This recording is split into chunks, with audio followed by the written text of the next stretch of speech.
नमस्कार बच्चों, पुनः आपका मेरे हिंदी चैनल हिंदी गुरु और गाइड डॉक्टर सिंह में स्वागत है। बच्चों, आज हमारी चर्चा का मुख्य विषय है प्रयोजन मूलक हिंदी, जिसे इंग्लिश में फंक्शनल हिंदी कहते हैं। इसके पहले वीडियो में भी बहुत सारी चर्चाएं हुई है हिंदी से जुड़ी हुई, और आज हिंदी से जुड़ी एक महत्वपूर्ण जानकारी मैं आपके सामने प्रस्तुत करने जा रहा हूं, जिसका लाभ आपको मिलेगा। दरअसल जब हम भाषा की बात करते हैं तो भाषा का अभिप्राय संप्रेषण से होता है, यानी भाषा का मुख्य कार्य है संप्रेषण, और संप्रेषण का अभिप्राय है अपनी बात दूसरों तक पहुंचाना। अपनी बात को दूसरों तक पहुंचाने के लिए, अपना संदेश, अपना मंतव्य दूसरों तक पहुंचाने के लिए निसंदेह भाषा का प्रयोजन हमारे समक्ष उपस्थित होता है। और हम अपनी भाषा दूसरों तक पहुंचाने के लिए अलग अलग माध्यमों का प्रयोग करते हैं। यहाँ खास तौर से हमारी चर्चा का मुख्य विषय है प्रयोजन मूलक हिंदी। प्रयोजन मूलक हिंदी को हम कामकाजी हिंदी ही कहते हैं। कभी क्षण भर के लिए ऐसा आपको लग सकता है कि आखिर प्रयोजन मूलक हिंदी क्या है। सबसे पहले ये जानना जरूरी है कि प्रयोजन मूलक हिंदी क्या है। यानी मनुष्य अपने प्रयोजन को पूरा करने के लिए, अपनी बात कहने के लिए, अपना संदेश देने के लिए, अपना मंतव्य देने के लिए हिंदी के अलग अलग रूपों का प्रयोग करता है। इसे ही हम प्रयोजन मूलक हिंदी कहते हैं। प्रयोजन मूलक हिंदी को हम कामकाजी भी हिंदी कहते हैं। कामकाजी हिंदी मैंने आपकी सुविधा के लिए यहाँ लिख भी दिया है, ताकि आपको कोई परेशानी न हो। अब जब हम ये जान गए इस चर्चा के क्रम में कि प्रयोजन मूलक हिंदी क्या है, तो इसके साथ इस बात को भी भली भांति समझना आवश्यक है कि प्रयोजन मूलक हिंदी मुख्यतः 4 प्रकार के होते हैं। पहला है प्रकार उसका कार्यालयी हिंदी, दूसरा है तकनीकी हिंदी, तीसरा है वाणिज्यिक हिंदी, चौथा है जनसंचारी हिंदी। यानी प्रयोजन मूलक हिंदी के 4 प्रकार हैं, जिसे बच्चों भूलने की आवश्यकता नहीं है। ये बहुत ही महत्वपूर्ण है। महज हिंदी शब्द कहने से हम हिंदी की तमाम व्यवहारिक पहलू को नहीं जान पाते, इसलिए उस पर विशेष चर्चा आवश्यक समझी गई, और मैं आपके लिए इस विषय को लेकर आया हूं ताकि आप हिंदी से संबंधित और भी जानकारी को आत्मसात कर सकें। मैं आपसे ऐसी जानकारी साझा करूं जिसका लाभ आप स्वयं उठाएं, औरों को भी लाभान्वित करें। तो जैसा कि मैंने बताया, प्रयोजन मूलक हिंदी के 4 प्रकार हैं: कार्यालय हिंदी, तकनीकी हिंदी, वाणिज्यिक हिंदी और जनसंचारी हिंदी।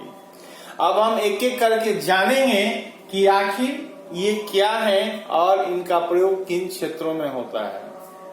क्योंकि जीवन के बहुत विविध क्षेत्र हैं और अलग अलग क्षेत्रों में हिंदी की क्या प्रयोजन मूलकता है, इसको समझने के लिए यहाँ इस वीडियो में इस चर्चा को शामिल किया गया है, ताकि आपकी जानकारी को और भी समृद्ध किया जा सके। तो सबसे पहले बच्चों कार्यालय हिंदी की बात करें, जो प्रयोजन मूलक हिंदी का पहला प्रकार है। कार्यालय हिंदी के अंतर्गत सरकारी कामकाज या प्रशासन में प्रयुक्त होने वाली हिंदी। सरकारी कामकाज में जिस हिंदी का प्रयोग होता है, प्रशासन में जिस हिंदी का प्रयोग होता है, उसे हम कार्यालय हिंदी कहते हैं। नाम से स्पष्ट है, कार्यालय हिंदी यानी जिस हिंदी का प्रयोग कार्यालय में किया जाता हो, चाहे वो केंद्र सरकार के कार्यालय हो या राज्य सरकार के कार्यालय हो।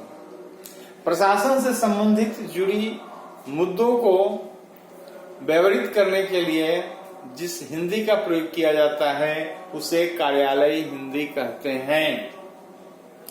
यहाँ मैंने कुछ शब्द लिखा है, जिन शब्दों का प्रयोग भले ही महज एक शब्द होते हैं, लेकिन ये पूर्णतः एक वाक्य का जैसा अर्थ प्रतिपादित करते हैं। जैसे कि तत्काल, गोपनीय, आवश्यक कार्रवाई के लिए ऐसे ऐसे शब्दों का प्रयोग किया जाता है जिसके अर्थ बड़े ही विस्तृत होते हैं। दरअसल ऐसे शब्दों की खोज इसलिए की गई है ताकि हम विस्तृत भावों को महज एक शब्दों में लिखें और समझने वाला बखूबी से समझे कि आखिर क्या इसका प्रयोजन है।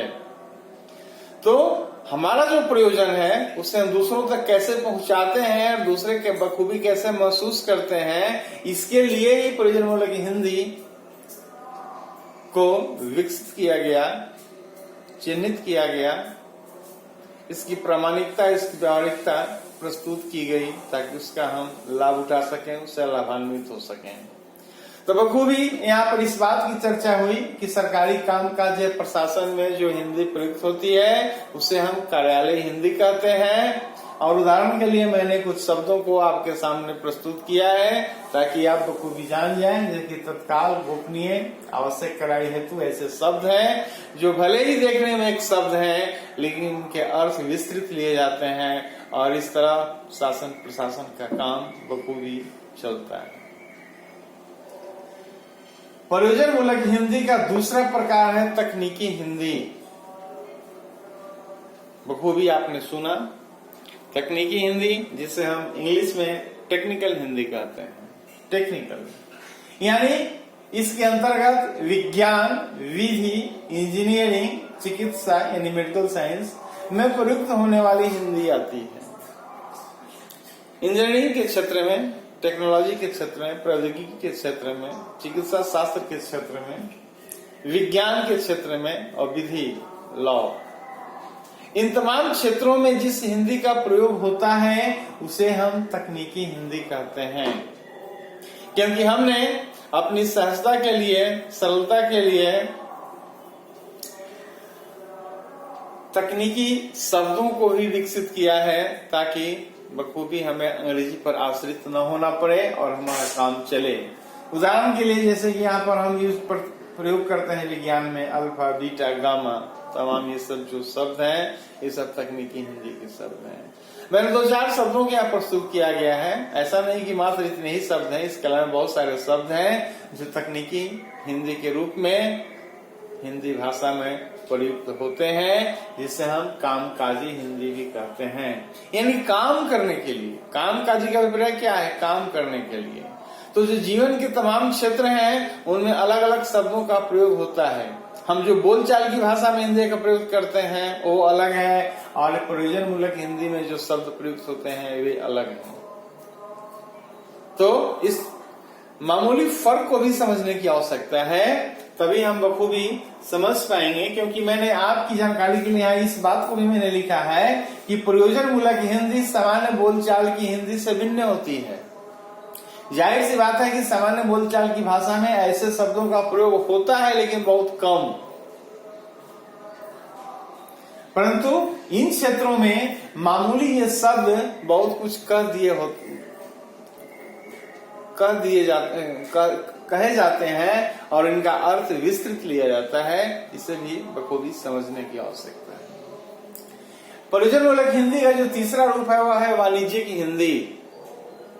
वाणिज्यिक यानी बखूबी आपने जाना कि वाणिज्य का अभिप्राय कमर्शियल होता है। कमर्शियल हिंदी से है। बैंक तथा व्यवसाय में प्रयुक्त होने वाली हिंदी को हम वाणिज्यिक हिंदी कहते हैं। बैंक तथा व्यवसाय, कॉमर्स के क्षेत्र में, वाणिज्य के क्षेत्र में प्रयुक्त होने वाली हिंदी वाणिज्यिक हिंदी कहलाती है। जैसे कि मुद्रा, उत्पादन, सहकारिता, पूंजी, दिवालियापन, ये सब वाणिज्य से जुड़े शब्द हैं, व्यवसाय से जुड़े शब्द हैं और इस तरह के शब्दों का प्रयोग वाणिज्यिक हिंदी के अंतर्गत आता है। यानी ये जो कुछ ऐसे शब्द हैं जिनका प्रयोग व्यवसाय से जुड़े मुद्दों में ही किया जाता है, सामान्य बोलचाल में इनका प्रयोग नहीं होता। इसलिए ऐसे शब्दों को वाणिज्यिक हिंदी के अंतर्गत रखा जाता है जो प्रयोजन मूलक हिंदी का एक प्रकार है। और जो अंतिम प्रकार है बच्चों वह है जनसंचारी हिंदी। जनसंचार, जाहिर सी बात है इसमें संचार से जुड़े शब्द आते हैं, यानी इसका प्रयोग पत्रकारिता, आकाशवाणी, दूरदर्शन तथा विज्ञापन आदि के क्षेत्र में किया जाता है। जनसंचार के जितने माध्यम हैं उनमें इन से शब्दों का प्रयोग किया जाता है और इस तरह के शब्दों का प्रयोग से जो जनसंचारी हिंदी है उसका स्वरूप और भी विस्तृत हो जाया करता है।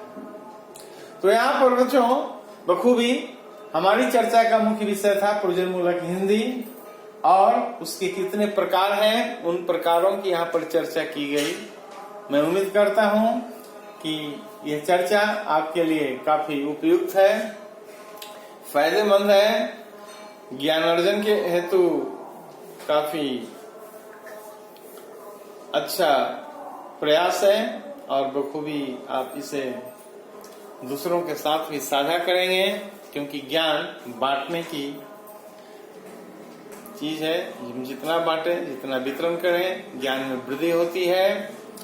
उम्मीद करता हूं कि आप इसे अपने दोस्तों के साथ लाइक करेंगे, शेयर करेंगे और सब्सक्राइब करेंगे ताकि नई नई जानकारियां आप तक पहुंचती रहें। धन्यवाद।